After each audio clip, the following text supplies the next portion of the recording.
Kilometre প্রতি বাস ভাড়া বাড়ল 11 পয়সা। মালিকদের সাথে সড়কমন্ত্রীর বৈঠকে সিদ্ধান্ত আজই কার্যকর। 24 ঘন্টায় হামে সারা দেশে মারা গেছে আরও 5 শিশু। পরিস্থিতি নিয়ন্ত্রণে দাবি স্বাস্থ্যমন্ত্রীর। জামালপুরে গৃহবধূকে সংঘবদ্ধ ধর্ষণ মামলায় 3 জনের ফাঁসির আদেশ।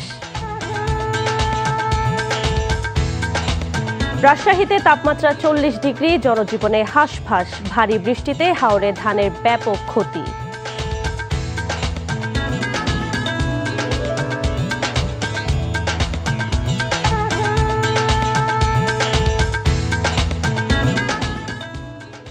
আসসালামু আলাইকুম, আতকিয়া আদিবা চৌধুরী স্বাগত জানাচ্ছি এনটিভির দেশের খবরে। ক্রাউন সিমেন্ট শিরোনাম দেখছিলেন, এবার পুরো খবর।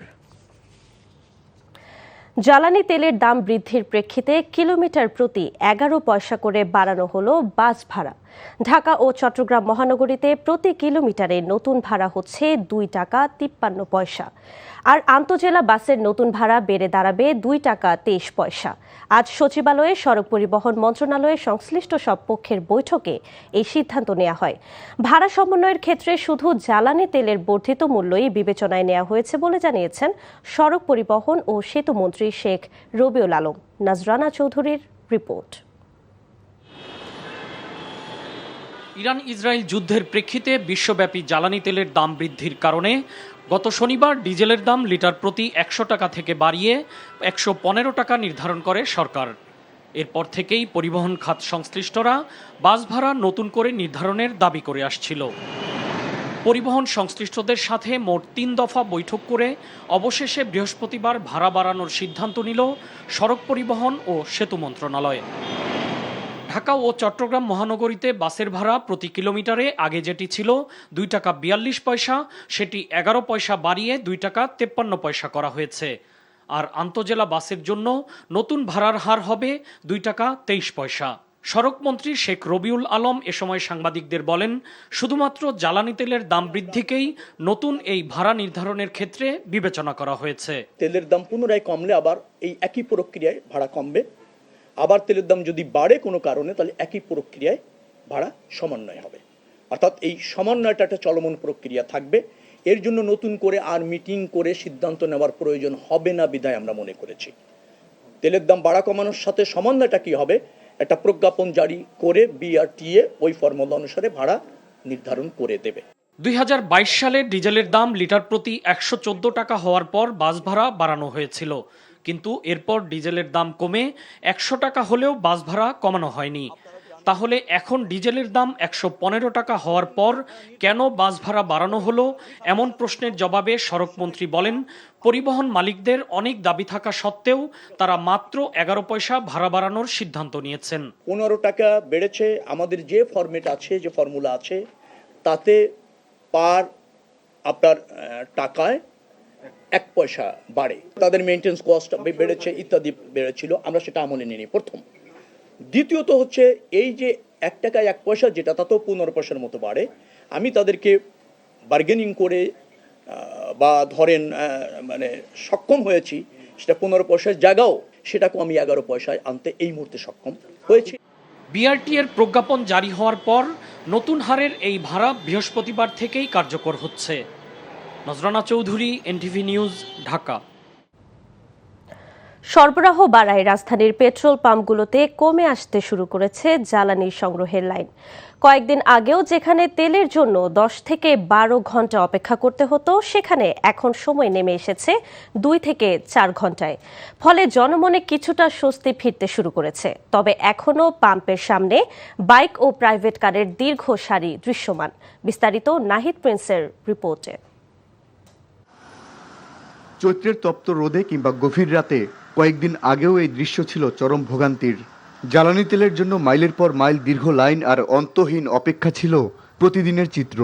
তবে সেই অস্থিরতায় কিছুটা ভাটার টান পড়েছে।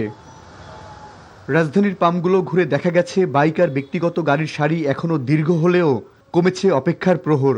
10 থেকে 12 ঘন্টার সেই অপেক্ষা এখন নেমে এসেছে 2 থেকে 4 ঘন্টায়। লাইনে দাঁড়িয়ে থাকা চালকদের চোখে মুখে ক্লান্তির মাঝেও কিছুটা স্বস্তির ঝিলিক। 8টা 50-এ, এখন বাজে হ্যাঁ 10টা মোটামুটি 2 ঘন্টা হয় নাই এখনো। আগের চেয়ে আজকে ভোগান্তিটা কমছে। সকালে আইসি ভোর 6টায়, সন্ধ্যা হয়ে গেছে, তাও বাড়ি যাইতে পারি না। আজকে যে 2.5 ঘন্টার ভিতরেই মনে করেন তেল নিতে চলে আইসি। সরবরাহ পরিস্থিতি স্বাভাবিক হতে শুরু করায় পাম্পগুলোতে বেড়েছে তৎপরতা। বিক্রেতারা বলছেন তেলের সরবরাহ অব্যাহত থাকলে স্বাভাবিক হয়ে আসবে পরিস্থিতি। 7টার সময় আসছি, এখন অলমোস্ট আপনার 10:30 বাজে। কালকে 2.5 ঘন্টা উত্তর বাড্ডায় আপনার হচ্ছে মক্কা পাম্পে দাঁড়াইছিলাম, মানে কাছাকাছি পৌঁছেছি, ওই সময় আর তেল পাইনি। আমি প্রথমে 14 ঘন্টা ছিলাম, পরে 10 ঘন্টা, আজকে 5 ঘন্টা। চাহিদার সাথে যোগানের সমন্বয় নিশ্চিত করতে পারলে ভোগান্তি কমে আসার প্রত্যাশা গ্রাহকদের। Nahid Prince, NTV news, Dhaka. নাটোরের লালপুরে ফিলিং স্টেশনে পেট্রোল নেয়াকে কেন্দ্র করে সংঘর্ষে অন্তত 3 জন আহত হয়েছে। প্রত্যক্ষদর্শীরা জানান, সকালে লালপুর উপজেলার কদিম চিলান এলাকায় সাদিয়া পেট্রোল পাম্পে বিভিন্ন যানবাহনে তেল দেওয়ার সময় স্থানীয় লোকজন প্রভাব দেখিয়ে জোর করে পেট্রোল নেওয়া শুরু করে। এতে পার্শ্ববর্তীর বড়াইগ্রাম উপজেলার কয়েন গ্রামের লোকজন প্রতিবাদ জানালে তাদের উপর চড়াও হয়ে এলোপাথারি মারপিট শুরু করে কদিম চালের লোকজন। এতে কয়েন গ্রামের 3 জন আহত হয়।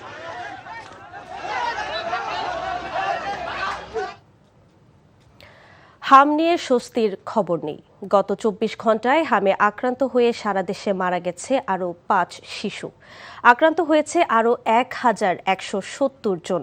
হামের তীব্রতা বাড়ছে উল্লেখ করে স্বাস্থ্যমন্ত্রী বলেছেন, পুষ্টির অভাবেই শিশুরা বেশি হামে আক্রান্ত হচ্ছে।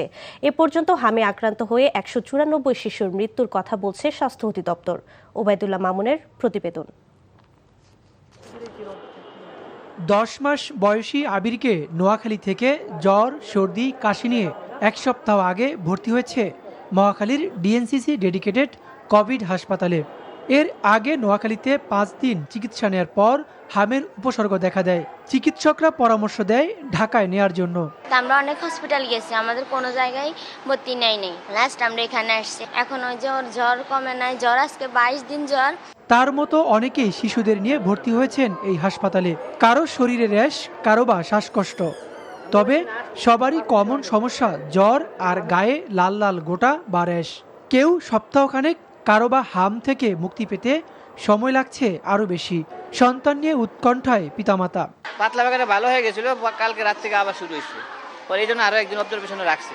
আসতে 4 দিন হচ্ছে, কইছে আস্তে আস্তে কমবে, এখনো তো কোনো পরিচিত ভালো দেখি না। গত 24 ঘন্টায় নতুন করে হামে আক্রান্ত হয়েছে 1170 জন। আর গত 15 মার্চ থেকে পর্যন্ত হামে আক্রান্ত হয়ে ভর্তি হয়েছে 18,845টি শিশু। তবে বেশিরভাগ শিশুই অপুষ্টির কারণে হামে আক্রান্ত হচ্ছে। শিশুদের বুকের দুধ না খাওয়ানোর কারণে তারা অপুষ্টিতে ভুগছেন চিকিৎসকদের পাশাপাশি এমন মন্তব্য খোদ স্বাস্থ্যমন্ত্রীর। সকালে জাতীয় বার্ন ইনস্টিটিউটে পুষ্টি সপ্তাহের উদ্বোধনী অনুষ্ঠানে তিনি এমন কথা বলেন। হাম তো আপনারা জানেন কি অবস্থা এখন ছিল, যাক সবার প্রচেষ্টা আমরা মোটামুটি একটা কন্ট্রোলের মধ্যে আনতে সক্ষম হচ্ছি। অনেক বিজ্ঞজনদের মতে পুষ্টির অভাবই এই ঝুঁকিপূর্ণ হামের প্রভাব বৃদ্ধি করেছে। মায়ের দুধের তো কোনো বিকল্প নেই, কিন্তু এখনকার মায়েরা বাচ্চাদেরকে ব্রেস্ট ফিডিং করাতেই চান না, জাতিকে বেশি দূর পর্যন্ত। Obaidullah Mamun, NTV news, Dhaka. জামালপুরে এক গৃহবধূকে সংঘবদ্ধ ধর্ষণের দায়ে 3 জনকে মৃত্যুদণ্ড দিয়েছে আদালত। দুপুরে নারী ও শিশু নির্যাতন দমন ট্রাইব্যুনাল 1-এর বিচারক মোহাম্মদ আব্দুর রহিম এ আদেশ দেন। দণ্ডপ্রাপ্ত আসামিরা হলেন জামালপুর পৌর এলাকার বুলবুল আহমেদ, কামাল মাক্কু ও রুকু। রাষ্ট্রপক্ষের আইনজীবী অ্যাডভোকেট ফজলুল হক জানান, 2023 সালের 14 মে রাতে জামালপুর পৌর এলাকার শাহ জামালের মাজারের সামনে থেকে ওই গৃহবধূকে অপহরণ করে ধর্ষণ করে 3 আসামি। পরে ওই গৃহবধূর স্বামী জামালপুর সদর থানায় একটি মামলা দায়ের করেন। এদিকে সিরাজগঞ্জ ফেন্সিডিল রাখার দায়ে এক যুবককে যাবজ্জীবন কারাদণ্ড দিয়েছে আদালত। আর জাল টাকা বিক্রয়ের দায়ে এক ব্যক্তিকে 10 বছরের কারাদণ্ড দেওয়া হয়েছে। দুপুরে সিরাজগঞ্জ অতিরিক্ত দায়রা জজ 3 আদালতের বিচারক নজরুল ইসলাম এ রায় দেন। চট্টগ্রাম সিটি কলেজের সংঘর্ষের জেরে পাবনার ঈশ্বরদী সরকারি কলেজে ছাত্রদল ও ছাত্র শিবিরের কর্মসূচিকে কেন্দ্র করে ধাওয়া পাল্টা ধাওয়ার উভয় পক্ষের 10 জন আহত হয়েছে। পুলিশ জানায়, পূর্ব ঘোষিত বিক্ষোভ কর্মসূচির অংশ হিসেবে সকাল থেকে উভয় সংগঠনের নেতাকর্মীরা কলেজ ক্যাম্পাসে অবস্থান নেন। এ সময় তাদের মধ্যে চরম উত্তেজনা সৃষ্টি হয়। এক পর্যায়ে ধাওয়া পাল্টা ধাওয়া ও ইট পাটকেল নিক্ষেপের ঘটনা ঘটে। এ সময় 2টি ককটেল বিস্ফোরণ ঘটে। সংঘর্ষে উভয় পক্ষের 10 জন আহত হন। খবর পেয়ে পুলিশ গিয়ে পরিস্থিতি নিয়ন্ত্রণে আনে। পরে ছাত্র শিবিরের নেতাকর্মীরা ঈশ্বরদী রেলগেট এলাকায় বিক্ষোভ করেন। গাজীপুরে অবৈধ ভবন নির্মাণের বিরুদ্ধে অভিযান শুরু করেছে গাজীপুর উন্নয়ন কর্তৃপক্ষ। অভিযানে জয়দেবপুর রাজদিঘির পাড় এলাকায় অনুমোদনহীন ও ভুয়া নকশায় নির্মিত ভবন চিহ্নিত করা হয়। এছাড়া ভুয়া প্ল্যান ব্যবহার করে ভবন নির্মাণের দায়ে 5টি ভবনের বিদ্যুৎ সংযোগ বিচ্ছিন্ন এবং তাৎক্ষণিকভাবে নির্মাণ কাজ বন্ধ রাখার নির্দেশ দেওয়া হয়। সংশ্লিষ্ট মালিকদের বিরুদ্ধে আইনগত ব্যবস্থা নেওয়া হবে বলে জানায় প্রশাসন।